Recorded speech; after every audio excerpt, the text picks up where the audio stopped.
사단의 명칭은 아주 다양합니다. 성경에 보면은 사단은 하나님을 거역하는 자, 하나님을 대적하는 자, 하나님의 권위에 도전하는 자, 자기를 광명한 천사로 속이는 자, 이간질시키는 자, 분열시키는 자, 오해하게 만드는 자, 거짓말을 하게 하는 거짓의 아비, 살인자, 또 우리 인간의 영혼을 도둑질하고 죽이고 멸망시키는 자, 온갖 불의하고 악하고 더러운 짓을 다 행하는 어떤 등등, 아무튼 한마디로 선은 생각조차도 못하고 단 한 가지의 착하고 선한 것도 행할 수 없는 아주 악의 근원이고 악의 대명사가 되는 그런 존재가 바로 사단이다라고 하는 것을 성경은 우리에게 말씀해 주고 있습니다. 따라서 오늘은 이러한 사단이 하나님과 우리 사이에서 어떤 짓들을 하는지, 그리고 우리의 삶의 배후에서 우리를 어떻게 방해를 하는지, 이런 부분에 대해서 말씀을 드리면서, 따라서 그렇다면 그런 사단에게 대하여 우리가 어떻게 대응해야 되는지, 이런 부분을 좀 말씀을 함께 나누고자 합니다. 먼저 사단은 하나님의 일을 방해하는 일을 집중적으로 하는데요, 사단이 하나님의 일을 방해하는 일에 있어서의 핵심적인 게 있습니다. 그것은 뭐냐면은 예수 그리스도를 믿는 저와 여러분들로 하여금 죄를 짓게 하는 것입니다. 그리고 예수 믿는 저와 여러분들이 죄를 범할 때 사단은 즉시로 그 증거를 가지고 하나님 앞에 나가서 우리를 고소합니다. 우리를 하나님께 고발합니다. 그 이유는 저와 여러분들이 하나님의 벌을 받게 하기 위한 것이다. 그런데 이 벌이라고 하는 게 무엇이냐면은, 하나는 하나님의 은혜와 축복을 받지 못하게 하고 하나님의 저주를 받게 하는 것이다. 그리고 또 하나는 하나님의 심판을 받아서 우리 영혼이 지옥에 떨어지게 하는 것이다. 크게 이 두 가지 목적을 가지고 사단이 우리로 하여금 죄를 범하게 하는 것이다라고 하는 것입니다. 또한 이 사단은 하나님과 우리 사이에서 어떤 일들을 하냐면요, 하나님에 대한 오해와 불신을 조장해서 하나님과 우리 사이를 갈라놓는 일을 합니다. 자, 그런데 이 내용과 관련해서 우리가 여기서 명확하게 알아야 되는 것은, 하나님께서는요, 어떤 경우라도 저와 여러분에 대해서 오해를 한다든지 우리를 불신하는 경우가 없어요. 왜냐하면 하나님은 우리의 모든 것을 다 보시고 알고 계시기 때문에 그렇습니다. 그러나 우리 인간들은 하나님에 대해서 잘 모릅니다. 영의 세계에 대해서 잘 모릅니다. 사단이 우리 배후에서 우리 생각 속에 어떤 것을 집어넣으며 우리를 어떻게 회방을 하는지 우리는 전혀 모릅니다. 그렇기 때문에 사단은 하나님을 직접적으로 대적하거나 대항을 못합니다. 하나님을 회방할 수가 없습니다. 그러나 예수 믿는 저와 여러분을 통해서 간접적으로 하나님을 대적하고 하나님의 일을 방해한다는 겁니다. 다시 말씀드립니다. 사단이 저와 여러분 사이에서 오해를 불러일으킵니다. 그 다음에 불신을 조장합니다.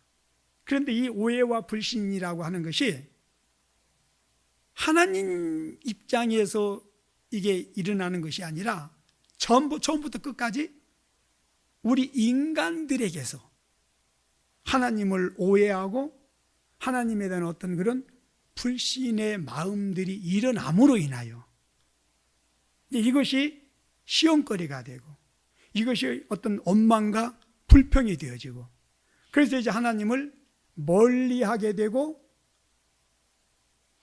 그래서 그것이 죄가 되어져서 심판을 받게 되어지는 이제 이런 일들로 연결이 되어진다라고 하는 겁니다. 따라서 우리가 하나님에 대해서 좀 더 깊이 안다면은, 그리고 영의 세계에 대해서 우리가 좀 더 깊이 보고 듣는다면은, 특히 사단이 우리의 삶의 배후에서 어떤 식으로 우리를 회방하는지를 안다면은 우리는 승리할 수 있습니다. 그래서 여러분, 앞으로 기도하실 때에 에베소서 1장 17절에서 19절 말씀을 붙들고 기도하시기를 바랍니다.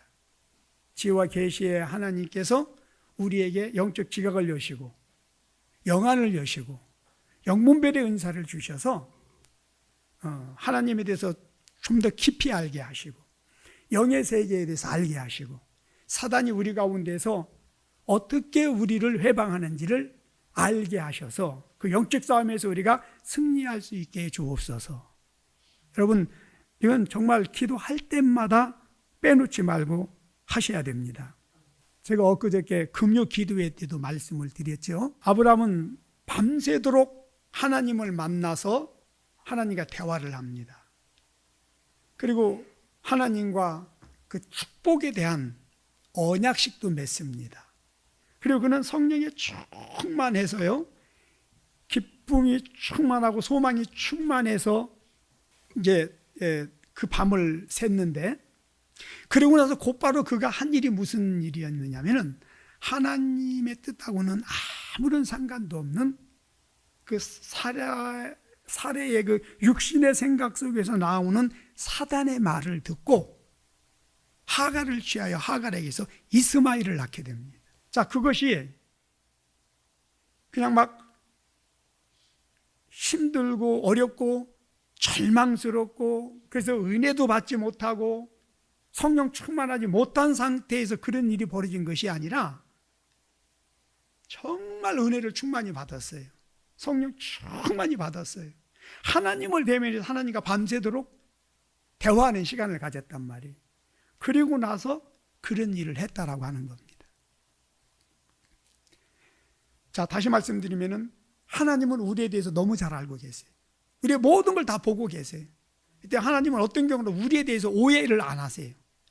근데 우리는 이걸 모르기 때문에 조금만 힘들고 어렵고 내가 바라고 원하는 대로 어떤 일들이 되어지지 않으면 하나님에 대해서 오해를 해요.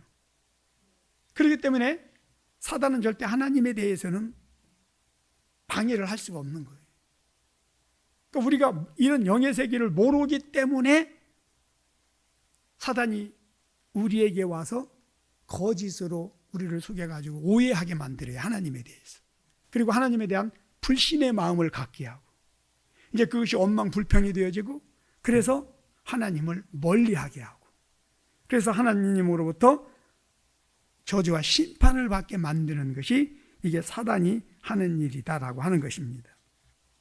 따라서 다시 말씀드립니다만 기도할 때마다 영분별에게 은혜 원사를 주시고 어떤 상황 속에서도 흔들리지 않는 각오 담대한 믿음을 가지고 사단의 이런 시험과 해방을 물리칠 수 있는 은혜를 구하시기를 바랍니다. 자, 그 다음에 또 사단이 어떤 것을 가지고 우리를 하나님께 참소하는지 이제 구체적으로 좀 살펴봐야 되는데요.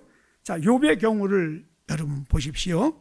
어느 날 사단이 여기저기 두루 돌아다니다가 하나님 앞에 나갑니다.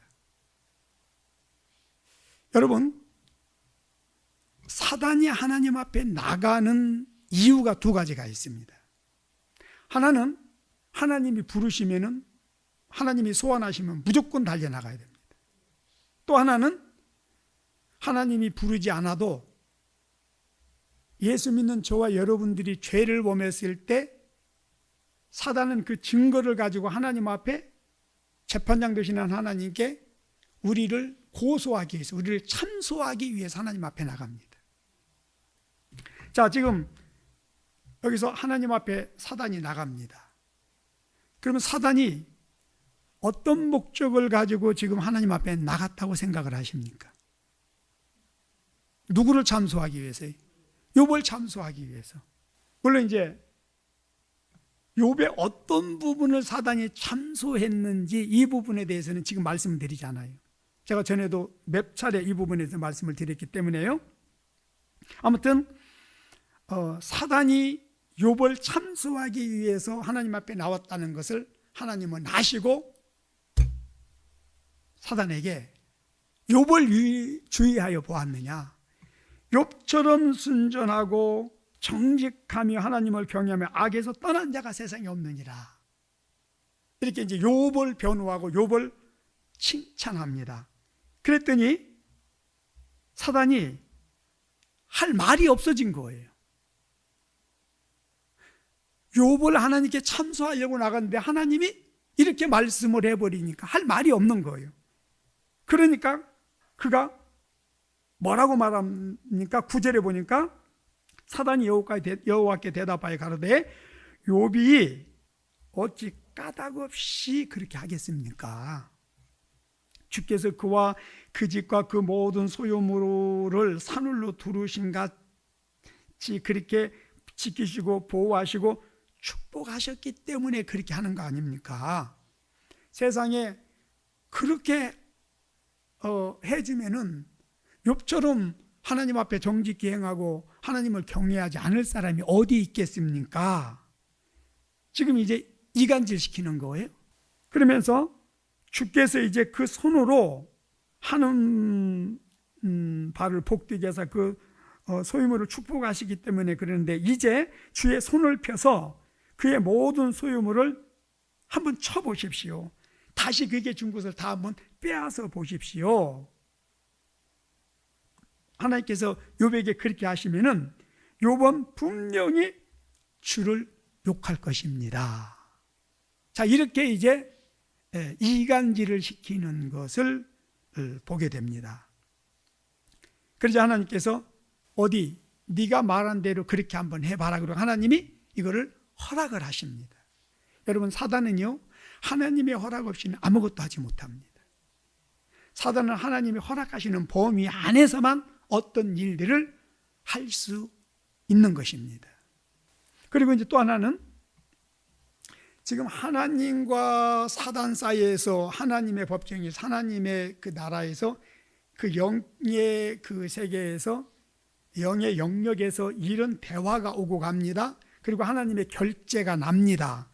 그러고 나서 곧바로 일어난 사건이 뭔가요? 욥의 자녀들이 10자녀들이 한자리에 모여서 잔치를 벌이고 있는데 갑자기 강한 회리바람 같은 것이 불어오더니 그만 그 집을 무너뜨려 가지고 10명의 자녀들이 그 자리에서 다 죽어버립니다. 그리고 또 조금 있다가 그는 동방에서 가장 큰 부자였습니다. 가축이 이렇게 많았어요.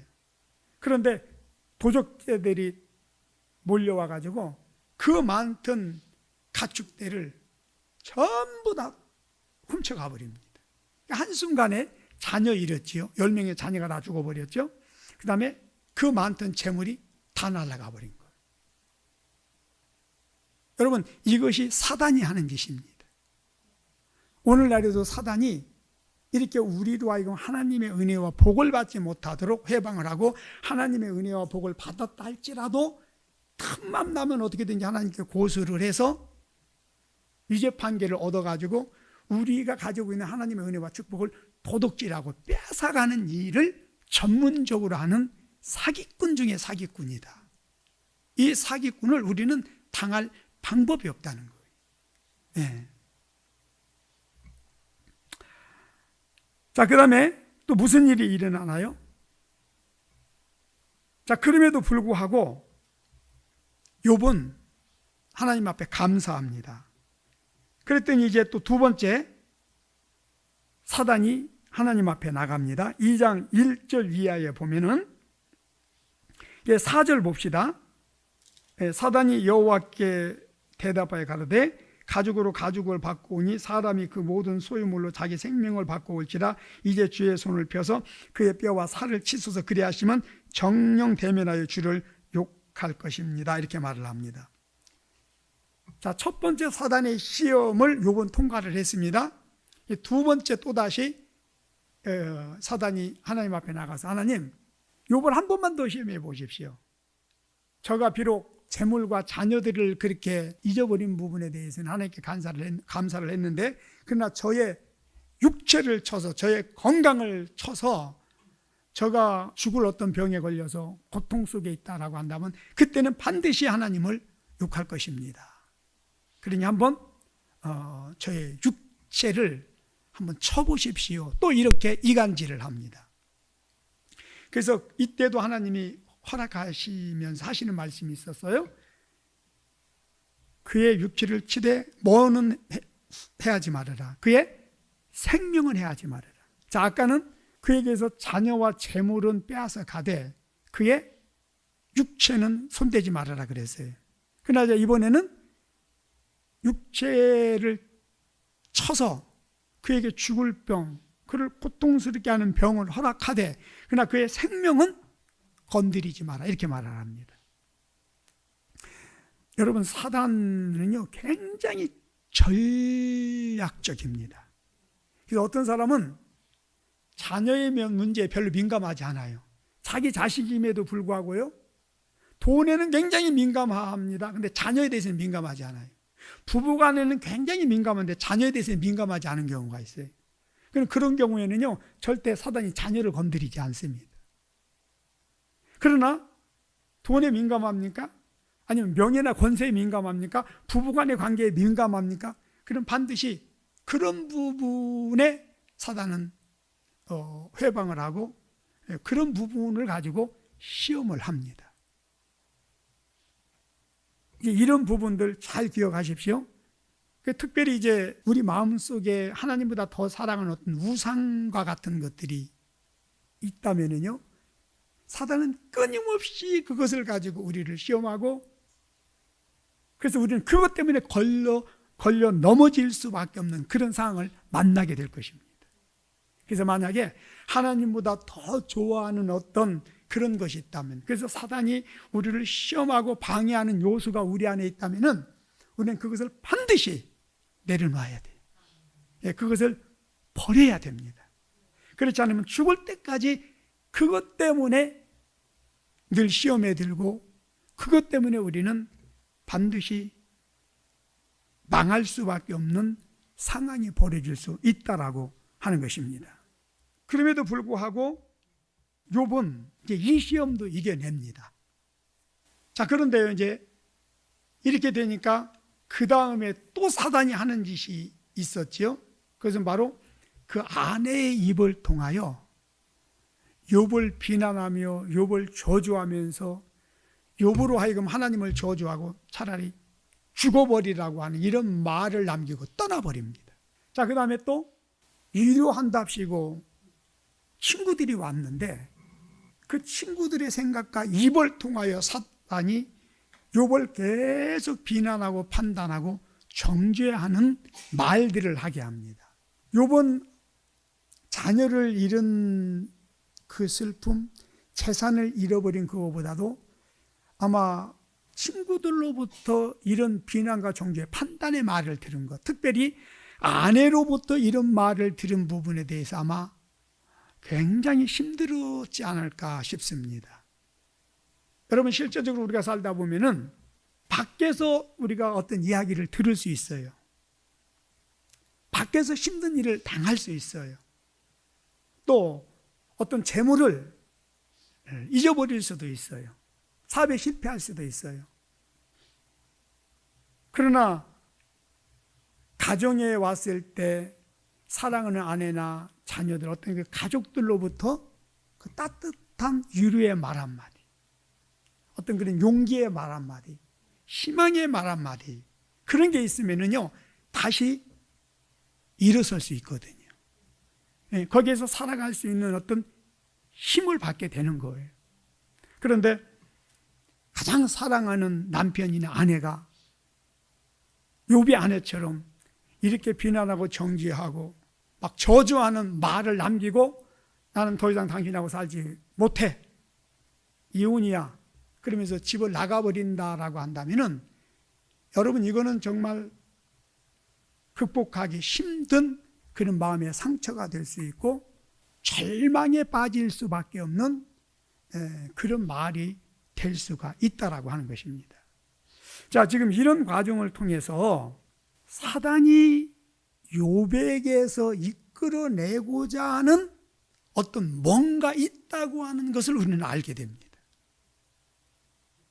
자, 여기 지금 두 번에 걸쳐서 사단이 욥을 시험하면서 하나님 앞에 고소하면서 하나님이 이렇게 하시면 반드시 욥이 하나님을 욕할 것입니다 라고 하는 이야기를 반복적으로 합니다. 이것을 통해서 지금 사단은 뭔가 욥에게서 어떤 것을 이끌어내고자 하는, 욥에게서 지금 어떤 말과 행위를 유발시키려고 하는 어떤 그런 의도가 있음을 보게 됩니다. 자, 그게 뭘까요? 바로 원망과 불평하는 말, 하나님을 탓하고 하나님을 저주하는 어떤 그런 말을 지금 욥에게서 이끌어내고자 이렇게 하고 있다라고 하는 것입니다. 자, 다시 11절을 한번 보십시다. 이제 주의 손을 펴서 그의 모든 소유물을 치소서, 그리하시면 정녕 대면하여 주를 욕할 것입니다. 그랬습니다. 자, 이 이야기를 지금 반복적으로 합니다. 그런데 욥은 어떻게 합니까? 여기 1장 20절부터 22절을 한번 보실까요? 욥이 일어나 겉옷을 찢고 머리털을 밀고 땅에 엎드려 경배하며 가로되 내가 모태에서 적신이 나왔은즉 또한 적신이 그리로 돌아가올지라. 주신 자도 여호와시오 취하신 자도 여호와시오니 여호와의 이름이 찬송을 받으실지다고 이 모든 일에 욥이 범죄하지 아니하고 하나님을 향하여 어리석게 원망하지 아니했다 그랬습니다. 자, 사단은 욥으로 하여금 하나님을 욕하게 만들기 위해서 지금 이런 일들을 벌였고 하나님께 고소를 한 거예요. 그런데 사단은 원망하지 않았다는 거예요. 그러면 이 원망의 말이 왜 하나님을 욕하는 것이 되는 것인가? 이 원망의 말이 그렇게 큰 죄가 되는 것인가? 자, 고린도전서 10장 10절을 한번 먼저 보실까요? 저희 중에 어떤 이들이 원망하다가 멸망시키는 자에게 멸망하였나니 너희는 저희와 같이 원망하지 말라 그랬어요. 여러분, 이스라엘 백성들이 가나안 정탐하고 나서 그 부정적인 이야기를 듣고 원망불평하다가 어떻게 됐나요? 가나안을 눈앞에 두고 다시 광야로 돌아가서 광야에서 40년 동안 방황하다 다 죽었습니다. 원망이 이렇게 무서운 것이다. 그런데 여기 보니까 원망하는 것이 하나님께 욕하는 것이다. 그런데 욥은 이 모든 일에 범죄하지 아니했다. 이건 무슨 말이에요? 원망하지 않았다 그 말이에요. 그 다음에 하나님을 향하여 어리석게 원망하지 아니하였느니라 라고 하는 것을 분명히 말씀하고 있습니다. 여러분, 사단의 시험에 우리가 확실하게 승리할 수 있는 방법이 뭐냐? 원망하지 않는 것이다. 그리고 감사하는 것이다. 사단은요, 우리에게 어떻게 하든지 하나님께 대하여 원망하도록 여러 가지로 우리를 시험하고 유혹을 합니다. 따라서 우리가 원망의 말을 하지 않는다면 반드시 승리하게 됩니다. 혹 지금 우리 중에 감사의 말보다는 누구를 탓하고 원망하는 어떤 그런 불평을 늘어놓는 말을 더 많이 하는 분들이 계시다라고 한다면은 오늘 철저하게 회개하시고 이제 원망의 말을 그만해야 됩니다. 원망의 입술을 닫아야 됩니다. 그것은요, 하나는 이 땅에서 우리가 하나님의 은혜와 축복을 받지 못하도록, 그래서 하나님의 저주를 받게 하는 것이고, 이스라엘 백성들이 그 원망 불평 때문에 가나안에 못 들어가고 그 메마른 광야에서 살다가 다 죽었잖아요. 그리고 젖과 꿀이 있는 가나안에 들어가서도 이 감사하지 못하고 원망하는 것 때문에 결국 그들은 또다시 망하는 것을 보게 됩니다. 우리는 이 원망하고 불평하고 누구를 탓하고 하는 이런 거에 대해서 그렇게 예민하지 못해요. 그러나 성경은 이것이 하나님의 저주를 받고 멸망받는 이유가 된다, 근거가 된다라고 하는 것을 말하고 있습니다. 그래서 사단이 얼마든지 다른 것으로 고소할 수도 있어요. 그러나 여기 지금 우리가 살펴봤다시피 사단이 지금 욥에게서 이끌어내고자 했던 것은 단 하나, 하나님을 욕하는 말이었다. 하나님을 욕한다는 것은 원망하는 말이었다. 하나님을 탓하며 하나님께 이 책임을 돌리는 것이었다라고 하는 것입니다. 자, 여기에 이제 또 하나의 문제가 있어요. 아까도 말씀을 드렸듯이 하나님은 우리의 모든 것을 다 보고 알고 계세요.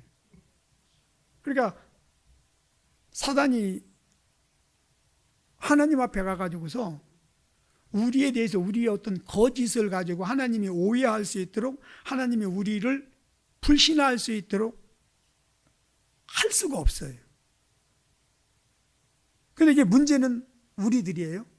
우리는 잘 모른단 말이에요. 그러니까 잘 모르니까 우리에게 와서 우리를 속이는 겁니다. 그리고 또 사단이 속이면은요, 우리는 하나님의 말씀은 잘 안 들어도요, 사단이 하는 말은 너무 잘 들어요. 바로 받아들여요. 아담과 하와가 그랬잖아요. 그래서 결국 죄를 범하는 거예요. 그걸 또 죄를 범하면 반드시 거기에 대한 책임을 우리가 져야 돼요. 그래서 이제 힘들고 어려운 일이 생기면은 회개하고 돌이키는 것이 아니라 그 책임을 하나님께 전가하면서 당신 때문에, 하나님이 나를 안 도와줬기 때문에, 이런 식으로 하나님께 대하여 원망하고 불평한다는 거예요. 그래서 사단이 우리로 하여금 하나님을 의심하게 만들고 하나님에 대한 그 불신의 마음을 갖게 만들어서, 이제 그렇게 되면 우리는 점점 진리에서 멀어져요. 하나님으로부터 멀어져요. 그러면 이제 사단이 그 안에 들어와 가지고 완전히 갈라놓는 거예요. 그래서 여러분, 하나님에 대한 어떤 이런 시험의 마음이 들어서 하나님을 떠나게 되면은 다시 돌아오기가 쉽지가 않습니다. 그래서 시험에 들었다라고 하는 것은 사단에게 낚였다, 이거는 멸망받는 것이다라고 하는 것을 말하고 있습니다. 우리는 흔히 나 오늘 시험에 들어서, 나 시험에 교회 안 나가, 이게 무슨 말이냐면 나는 이제 하나님을 떠날 거야, 나는 더 이상 하나님을 안 믿을 거야, 그런 말이 되어지는 겁니다. 그러니까 왜 이런 일들이 이렇게 반복적으로 일어나냐면은 우리가 하나님에 대해서 모르기 때문에 그러는 거예요. 영의 세계에 대해서 모르기 때문에 그러는 거예요. 그래서 기도할 때마다 하나님, 영적 지각을 열어주시고 영안을 열어주시고 영을 분별할 수 있게 하시고 하나님을 더 깊이 알게 하시고, 그래서 영의 세계에 대해서 알게 하여 주옵소서. 그래서 우리를 하여금 속지 않게 하시고 영적 싸움에서 승리하게 해 주옵소서라고 기도해야 된다고 하는 것을 말씀을 드린 겁니다. 자, 이렇게 사단은 끊임없이 우리에게 원망의 말을 하게 만듭니다. 그것이 하나님을 욕하는 것이기 때문에 그렇습니다. 그것이 하나님을 저주하는 것이 되기 때문에 그렇습니다. 그것이 하나님을 대적하고 하나님을 부인하는 것이 되기 때문에 그렇습니다. 그래서 사단이 하는 일을 다시 한번 말씀을 드린다면은 사단이 하는 일이 많은 것 같대요. 그런데 결과적으로는 간단합니다. 우리로 하여금 하나님에 대해서 오해하게 만들어요. 하나님에 대한 불신, 하나님을 믿지 못하게 만들어요. 그래서 하나님을 멀리하게 만들어요. 또 하나님께 대하여 원망의 말을 하게 하고 하나님께 대하여 불평하게 만드는 거예요. 사단이 노리는 건 이거예요. 혹시 이런 요소들이 우리에게 많이 있다라고 한다면 정말 두려운 마음으로 이 부분 회개하고 이런 말이 우리 입에서 나오지 않도록 입단속을 철저히 해야 됩니다. 요번 이렇게 힘들고 어려운 상황이었지만 원망하지 않습니다. 그는 하나님 앞에 감사하며 하나님을 찬양하는 것을 보게 됩니다. 결국 요번 승리하게 되었습니다. 우리에게도 그런 은혜와 축복 있게 되시기를 바랍니다. 자, 이 중요한 부분이기 때문에 오늘 이 말씀의 핵심이기 때문에 다시 한번 말씀드립니다. 지금 욥과 사단과 하나님의 이 관계 속에서 되어진 이 일을 통해서 우리가 한 가지 정확하게 확인할 수 있는 진실이 있는데 그것이 뭐라고요? 욥으로 하여금 하나님께 대하여 원망하는 말을 하게 하고자 하는 것이었다라고 하는 겁니다. 이때 사단이 의도했던 대로 욥이 이 상황 속에서 하나님께 대해서 단 한마디의 원망과 불평의 말을 했다라고 한다면 어떻게 되었겠습니까? 생각해보면 끔찍한 일이 아니겠습니까? 이것을 여러분 기억하시기를 바랍니다. 자, 그럼 오늘 어떻게 해야 되느냐? 사단은 여러 가지 일들을 통해서 자꾸 막 원망과 불평의 마음을 갖게 해요. 하나님에 대해서 오해하고 하나님에 대해 불신의 마음을 갖게 해요. 그럼 우리는 어떻게 해야 돼요? 그럴수록 반대로 하나님께 감사해야 된다. 그래서 성경은 항상 기뻐하라 범사에 감사하라. 너희는 범사에 하나님 앞에 감사하는 자가 되라라고 말을 하고 있습니다. 여러분, 원망불평은요 사단에게 무릎 꿇는 거예요. 하나님의 은혜와 축복, 하나님의 생명을 사단에게 내어주는 것이. 그러나 감사하는 것은, 하나님을 찬양하는 것은 사단을 무릎 꿇게 하는 것이고 사단을 대적해서 물리치는 것이고 하나님의 은혜와 축복들을 우리가 지켜내는 것이다 라고 하는 겁니다. 그래서 감사를 많이 하시기를 주의 이름으로 축복합니다. 반면에 원망불평의 말, 누구를 탓하는 말, 후회하는 말, 낙심하는 말, 절망하는 말, 특별히 누구에겐가 상처를 주는 말들. 요즘 우리 어린 자녀들은 엄마 모유가 아닌 송아지 젖을 먹고 자라서 그런지는 몰라도 들이받고 막 부모들에게 상처 주는 말들을 해요. 근데 여러분, 그게요, 제가 이렇게 살면서 정말 막 소름 끼칠 정도로 막 공감하고 느껴지는 게 뭐였냐면, 어쩌면 이렇게 모든 면에 있어서 내가 심은 대로 거두게 하시는가. 성경에 그랬잖아요. 심은 대로 거둔다고. 근데 우리 자녀들 이제 결혼해서 자식 낳고 살아보세요. 여러분들이 회개하고 지금은 바뀌어졌다 할지라도 옛날에 여러분들이 알게 모르게 그 부모님들에게 그 행했던 어떤 그런 말, 그 부모님들에게 상처를 주고 힘들게 했던 그대로만 받으면 괜찮아요. 30배, 60배, 100배로 거두게 됩니다. 성경 말씀 그대로예요. 그래서 지금까지 부모님들 마음을 힘들게 하고 상처 준 부분이 있다면은 오늘 돌아가서라도 반드시 용서를 구하고 잘못했습니다 이야기를 하고 앞으로는 그런 일이 없도록 하시기를 바랍니다. 그래서 우리의 삶은 하나님 앞에서의 삶이에요. 그리고 우리의 모든 언행은 결국 내 인생의 밭에 뿌려서 그 뿌린 대로 30배, 60배, 100배로 내가 다시 거두어야 되는, 내가 책임져야 되는 것이라는 것을 여러분들 꼭 기억하시기를 바랍니다. 자, 그리고 이것뿐 아니라 우리가 사단의 이런 시험과 유혹과 방해로부터 승리하는 몇 가지 또 방법이 있습니다. 베드로전서 5장 8절 9절을 한번 보십시다. 자, 여기서 지금 두 가지를 말씀하고 있는데요. 시작. 근신하라 깨어라 내 대적 마귀가 우는 사자와 같이 두루다니며 삼킬 자를 찾고 있나니 너희는 믿음을 굳게 하여 저를 대적하라 그랬습니다. 자, 이게 두 가지를 이야기해요. 깨어서 근신하라라고 하는 것은 기도하라는 것입니다. 정신을 차리고 깨어서 기도하라라고 하는 말씀이고, 또 하나는 말씀 위에 굳게 서라. 그래서 말씀으로 마귀를 대적하라. 이 두 가지를 지금 말씀을 하고 있습니다. 예수님께서도 마귀를 대적하는데 뭘 사용하셨나요? 하나님의 말씀이었습니다. 아담과 하와가 사단이 시험하고 유혹할 때에 바로 넘어갑니다. 그 이유가 뭐였어요? 말씀이 없었습니다. 그래서 여러분, 우리가 말씀에 굳게 서야 돼요. 말씀에 굳게 서려면 어떻게 해야 돼요? 말씀을 늘 보고 듣고 묵상해야 돼요. 그럴수록 우리는 말씀 위에 굳게 서게 되어 있어요. 그리고 말씀 위에 굳게 서면은요, 제가 지난주에도 말씀을 드렸잖아요.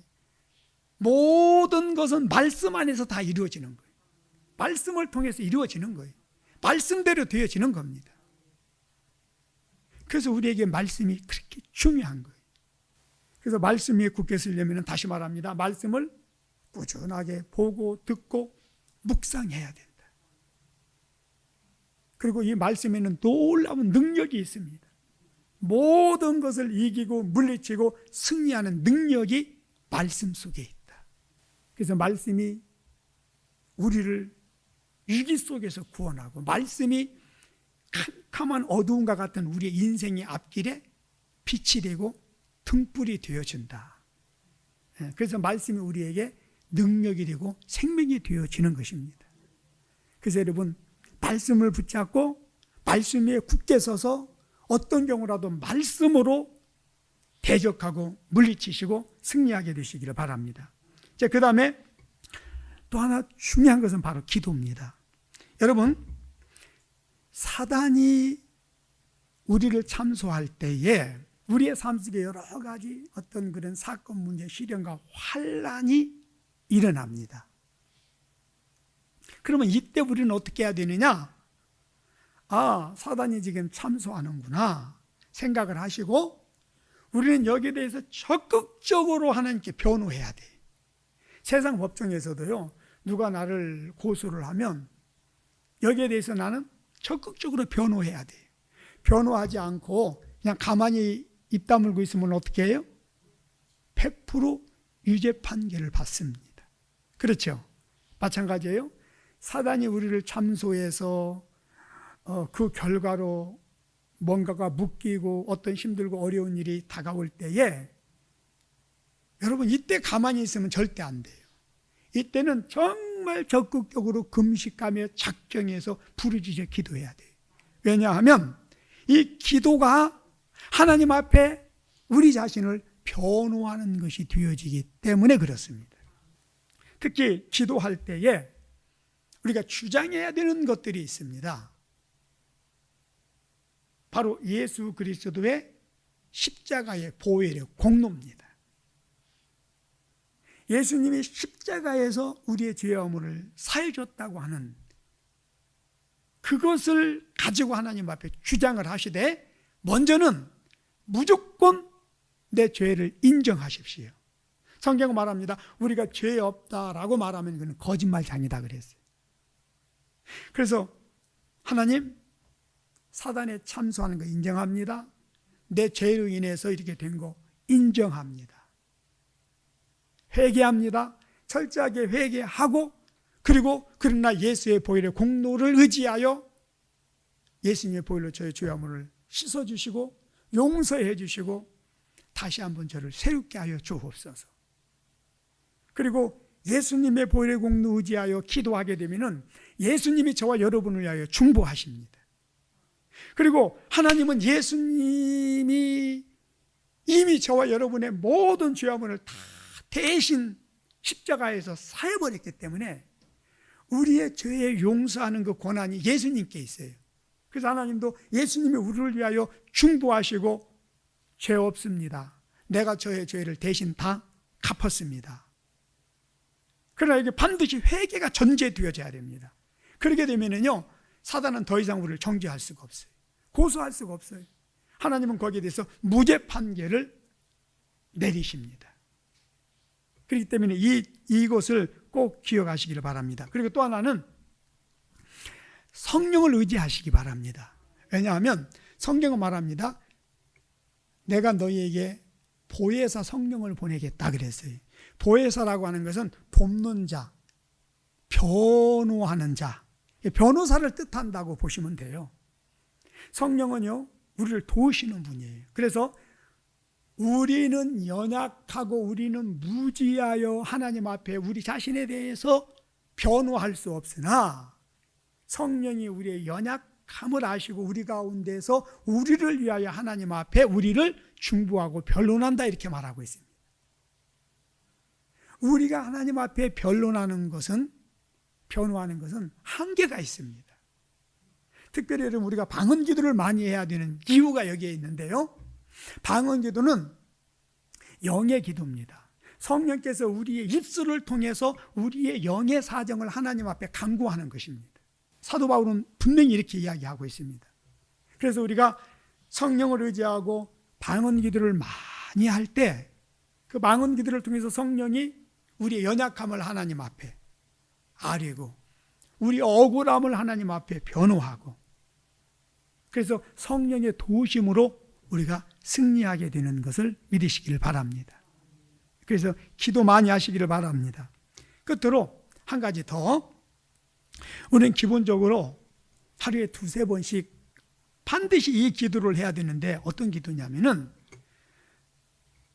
사마리아 성의 사도행전 8장에 보세요. 사마리아 성에 빌립이 가서 복음을 전할 때에 사람들 몸에 붙어있던 귀신들이 떨어져 나갔다. 그리고 그 사람들에게서 병고침을 받는 역사가 많이 일어났고, 그래서 그 성에 큰 기쁨이 있었다 이렇게 말을 합니다. 여러분, 귀신은요, 우리 안에 들어와 있는 것도 있고 우리 몸에 붙어 있는 것들도 있고 밖에서 계속 우리 생각 속에 뭔가를 집어넣는 이런 것들도 있습니다. 그래서 이 세상 자체가 거짓된 세상이고 마귀가 왕노릇하는 세상이고 마귀가 아주 똥물을 끼얹은 그런 세상입니다. 그렇기 때문에 아무리 내가 깨끗하다 할지라도, 내 마음을 지킨다 할지라도 보고 듣는 것, 말하는 것이 이 죄의 어떤 영역을 벗어나지를 못합니다. 그래서 우리는 어떻게 해야 돼요? 끊임없이 회개해야 됩니다. 그리고 우리 몸에 붙어 있는 것들을 우리는 씻어내야 돼요. 자, 그게 뭐냐면은 회개 기도고요. 그게 뭐냐면 대적 기도예요. 그래서 여러분, 왜 이렇게 생활하다 보면 갑자기 감정이 다운될 때가 있습니다. 기분이 갑자기 뭔가 좀 꿀꿀해지고 뭔가 어떤 염려의 마음이 들어오고 아무튼 뭔가 마음이 편하지가 않는 그런 것들 경험하시지요. 부정적인 생각, 어떤 파괴적인 생각, 안 좋은 생각들이 들어오고 막 이럴 때가 있어요. 여러분, 그것은요, 사단이 우리를 공격하는 신호입니다. 이럴 때 어떻게 해야 되느냐? 예수 그리스도의 이름으로 명하노니 부정적이고 파괴적인 생각, 내 감정을 다운시키며 어떤 또 원망의 마음을 갖게 하고 내 기분을 상하게 하는 악한 영들은 예수님의 이름으로 명하노니 결박받고 떠나갈지어다. 바로바로 여러분에게 차단시켜 줘야 됩니다. 그리고 또 이런 어떤 현상이 없다 할지라도 사단은 우리의 몸에 붙어서요, 우리가 인식하지 못할 정도로 조금씩 우리의 생각과 감정을 침범해 들어옵니다. 그렇기 때문에 하루에 2-3번씩 특별히 저녁에 잠자기 전에 오늘 내 몸에 붙어있던 모든 악하고 더러운 것들 다 떨어져 나갈지어다. 특별히 집에 들어가기 전에, 직장에서 집에 들어가기 전에, 집에 가서 떨어뜨리면 안 되잖아요. 예. 똥 묻은 거 집에까지 끌고 가면 집에도 똥 냄새가 풍기잖아요. 그러니까 집에 들어가기 전에 해결하고 들어가라는 거예요. 그게 바로 기도입니다. 저도 이렇게 예배가 끝나면은 여러분들이 세상에서 여러 가지 더러운 것들 묻혀가지고 올 수 있거든요. 그러면 이제 기도하고 이렇게 이제 또 뭐 사역도 하고 그러면 여기에 다 떨어진단 말이에요.